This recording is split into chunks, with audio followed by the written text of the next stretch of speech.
குக்கு செய்தி நேயர்களுக்கு வணக்கம்.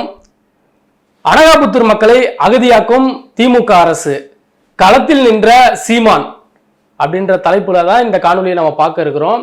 அனகாபுத்தூர் மக்கள் கிட்டத்தட்ட 50 ஆண்டு காலமாக அந்த பகுதியில குடியிருக்கிறாங்க. அந்த மக்களை ஆக்கிரமிச்சுட்டாங்க, நீர்நிலை பகுதிகளை ஆக்கிரமிச்சுட்டாங்க. அதனால உடனடியாக நீங்க இந்த வீடுகளை அகற்றணும் அப்படின்னு சொல்லிட்டு நேற்றிலிருந்து இன்று முதல் வீடுகளை இடிக்கிறதும் உடைக்கிறதும் அவங்களை அப்புறப்படுத்தும் வேலைகள்ல தமிழ்நாடு அரசும் தமிழ்நாடு காவல்துறையும் ஈடுபட்டு இருக்காங்க. அங்க என்ன நடந்தது, அவங்களுக்கு அரங்கேறிய அநீதி என்ன அப்படின்றதுதான் இந்த காணொலியில நம்ம தெளிவா பார்க்க இருக்கிறோம். வாங்க காணொலிக்குள்ள போகலாம்.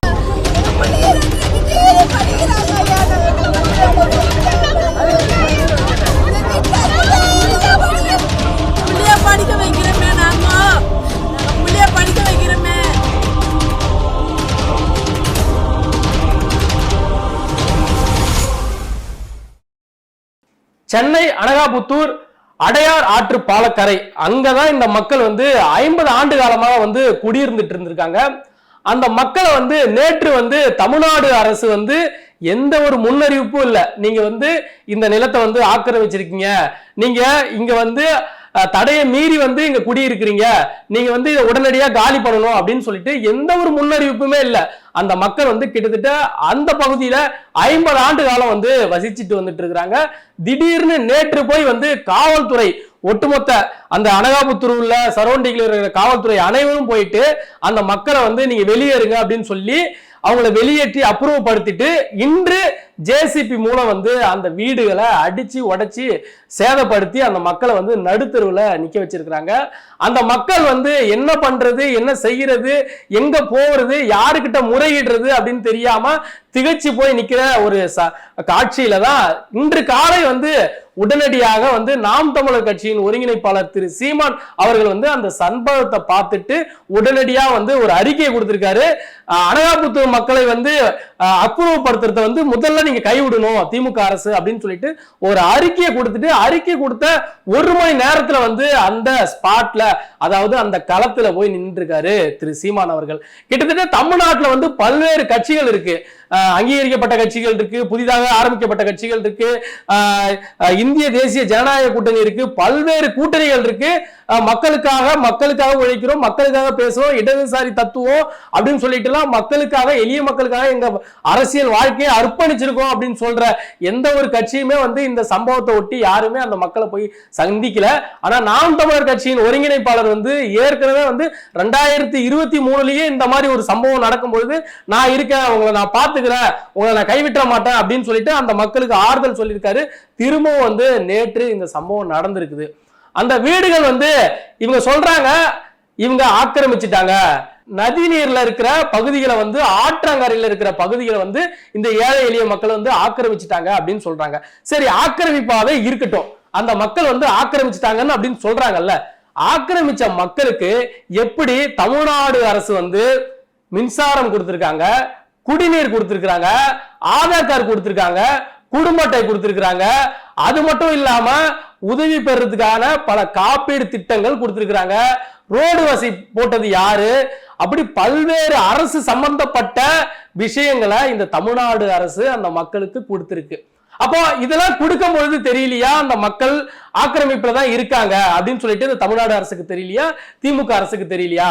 இந்த ஓட்டர் ஐடி வாங்க போகும்பொழுதோ, இல்ல குடும்ப அட்டை வாங்க போகும்பொழுதோ, இல்ல பல்வேறு அரசு சம்பந்தப்பட்ட ஆவணங்கள் வாங்க போகும்பொழுது நீங்க ஆக்கிரமிப்பு பகுதியில இருக்கிறீங்க, பட்டா பார்க்கும் பொழுது தெரியாத அரசுக்கு, இந்த வசதிகள்லாம் கொடுக்கும் பொழுது தெரியாத அரசுக்கு இப்பொழுது எப்படி அவங்க ஆக்கிரமிப்பு பகுதியில இருக்காங்க அப்படின்னு சொல்லி அவங்களை அப்புறப்படுத்துறீங்க அப்படின்னு சொல்லிட்டு அந்த மக்கள் கேட்கிறாங்க.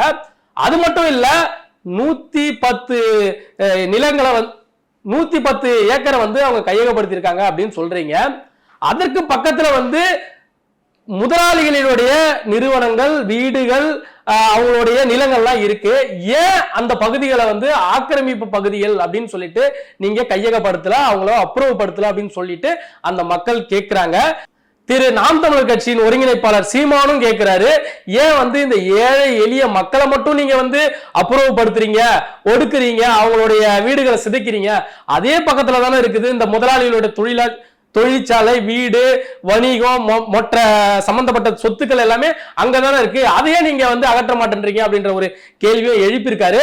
அது மட்டும் இல்ல, அந்த மக்கள் சொல்றாங்க, எங்களுக்கு நீங்க உணவு கொடுக்க வேணாம், எங்களுக்கு வந்து நீங்க உடை கொடுக்க வேணாம், எங்களுக்கு வந்து உரிமை எதுவுமே நீங்க கொடுக்க வேணாம், உங்ககிட்ட நாங்க எதுவுமே கேட்கல, எங்களை நிம்மதியா வாழ விடுங்க அந்த பகுதியில அப்படின்னு சொல்லிட்டு திரு சீமான் அவருடைய கையை பிடிச்சுக்கிட்டு அவங்க அழுகிறத நம்மளால பார்க்க முடியுது. எங்களுடைய பிள்ளைகள் வந்து 5-10 வயசுல இருக்கிறாங்க, அந்த 5-10 வயசுல இருக்கிறவங்கள நாங்க திருமணம் செஞ்சு கொடுக்கணும், அவங்களுக்கு வாழ்க்கை கொடுக்கணும், அவங்களை ஒரு நல்ல முறையான வாழ்க்கைக்கு கொண்டுட்டு போய் சேர்க்கணும், அது வரைக்கும் எங்களை நிம்மதியா வாழ விடுங்க அப்படின்னு சொல்லி அந்த மக்கள் வந்து கண்கலங்குறாங்க. அது மட்டும் இல்ல, அங்குள்ள பகுதி மக்களை வந்து அவங்க என்ன சொல்றாங்க அப்படின்னா, உங்களுக்கு நாங்க வந்து அபார்ட்மெண்ட் கொடுத்துறோம், உங்களுக்கு வந்து தனி குடியிருப்பு கொடுத்துறோம், நீங்க அங்க போயிடுங்க, இந்த பகுதியில விட்டுருங்க அப்படின்னு சொல்றாங்க. சரி, இந்த அமைச்சர்களோ இல்ல எம்எல்ஏக்களோ இல்ல இந்த நம்ம தமிழ்நாடு முதல்வரோ இல்ல துணை முதல்வரோ இல்ல அரசு சார்ந்த யாரோ ஒருவர் இந்த திட்டம் சொல்றீங்கல்ல, ஒரு நாள் அந்த அபார்ட்மெண்ட்லயும் அந்த குடியிருப்புலயும் ஒரு நாள் நீங்க வாழ்ந்துட்டு வந்து அதுக்கப்புறம் வந்து நீங்க இந்த மக்களுக்கு இந்த நலத்திட்டங்களை கொடுத்து நீங்க அங்க போங்க அப்படின்னு சொல்லுங்க. நீங்க பாத்தீங்கன்னா நம்ம தமிழ் திரைப்படத்துல வந்திருக்கோம், மாவீரன் சிவகார்த்திகேயன் நடித்த படத்துல, அந்த படத்துல பாருங்க, இதே மாதிரி ஒரு குடியிருப்புல இருப்பாங்க, அந்த மக்களை அப்படியே அப்புறப்படுத்தி ஒரு அபார்ட்மெண்ட் கொடுப்பாங்க. அந்த அபார்ட்மெண்ட்டுக்கு போனா 2 நாளைக்கு மேல அந்த பில்டிங் வந்து ஜன்னல் உடைஞ்சிருக்கும், பாத்ரூம் வந்து உடைச்சிக்கிட்டு வரும், கதவு உடைச்சிக்கிட்டு வரும், பிளஸ் வந்து அங்க தண்ணி வசதி இருக்காது, லிப்ட் வசதி இருக்காது, எது கேட்டாலும் வந்து அங்க சரியான வந்து அந்த அதிகாரிகள் வந்து பதில் சொல்ல மாட்டாங்க. அப்படி வந்து பல்வேறு சம்பவங்களை அந்த படத்துல வச்சிருப்பாங்க. அதே மாதிரி உண்மை காட்சியாக வந்து சென்னையிலேயே வந்து ஒரு நிகழ்வு நடந்தது, உங்களுக்கு அது ஞாபகம் ஊட்டுறேன். என்ன அப்படின்னா, சென்னையில இதே மாதிரி ஒரு குடியிருப்புல கிட்டத்தட்ட 11 மாடியில இருந்து கீழே வர்றதுக்கு லிப்ட்ல ஒரு மகளிர்கள்லாம் வந்திருக்காங்க, கிட்டத்தட்ட 8 பேர், அதுல ஒரு குழந்தை வந்திருக்காங்க. அந்த லிப்ட் வந்து பாதியிலே நின்று கிட்டத்தட்ட 1 மணி நேரம் அவங்க உயிருக்கு போராடி அதுக்கப்புறம் மீட்கப்பட்டு வெளியே வந்திருக்காங்க.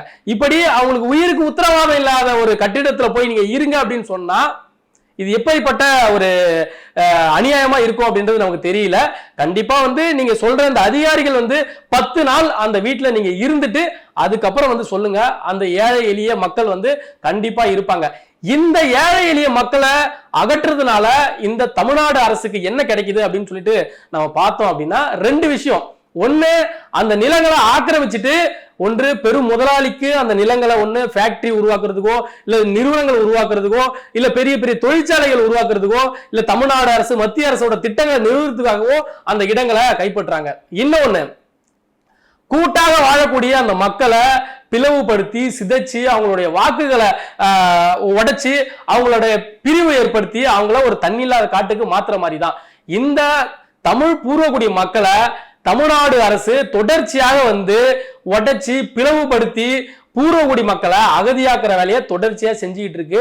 அதை உடனடியாக வந்து தமிழ்நாடு அரசு கைவிட வேண்டும் அப்படின்னு சொல்லிட்டு திரு சீமான் அவர்கள் வந்து தொடர்ச்சியா கண்டனங்களோ அறிக்கைகளோ விட்டிருக்காரு. அது மட்டும் இல்ல, சீமானுடைய கரங்களை அந்த மக்கள் கைப்பிடிச்சு எங்களை எப்படியாவது காப்பாத்திருங்க, எங்களை எப்படியாவது மீட்டு கொடுத்துருங்க, எங்களை எப்படியாவது நீங்க இந்த வீடை எங்களுக்கு வாங்கி கொடுத்துருங்க அப்படின்னு சொல்லிட்டு அவங்க கெஞ்சி கேட்டிருக்காங்க. அது மட்டும் இல்ல, அந்த காட்சிகளை நீங்க பாருங்க, சிறு பசங்க வந்து வீடை உடைச்சதுக்கு அப்புறம் அந்த உடைச்ச பக்கத்துல போயிட்டு உட்காந்து அதுல உட்காந்து உணவு அருந்திக்கிட்டு இருக்காங்க, சாப்பிட்டுக்கிட்டு இருக்காங்க. அதெல்லாம் பார்க்கும்போது நமக்கு என்ன ஞாபகம் வருது அப்படின்னா, இஸ்ரோ பாகிஸ்தான்ல நடக்கிற போர்ல நடந்த பொழுது மக்கள் வந்து உணவு பற்றாக்குறைக்கு வந்து பாத்திரம் ஏந்தி பிச்சை எடுக்கும் பொழுது ஒரு நிலைமை நம்ம பார்க்கும் பொழுது ஈழத்துல நடந்த அந்த ஒரு நிலைமை நம்ம கண்ணு முன்னாடி வந்து போகுது. அப்போ காலகாலமாக நம்ம தமிழ் மக்களையும் தமிழர்களையும் இப்படி சிதைச்சு பிளவுபடுத்தி ஒரு அரசு தன்னுடைய சுய லாபத்துக்காக ஈட்டுது அப்படின்னா இது யாருக்கான அரசு அப்படின்றது நமக்கு ஒரு கேள்விக்குறியா எழும்புது. சரி, இந்த மக்களுக்கு என்னதான் நீதி கிடைக்கும் அப்படின்னு சொல்லிட்டு நீங்களும் காத்திருங்க, நானும் காத்திருக்கேன்.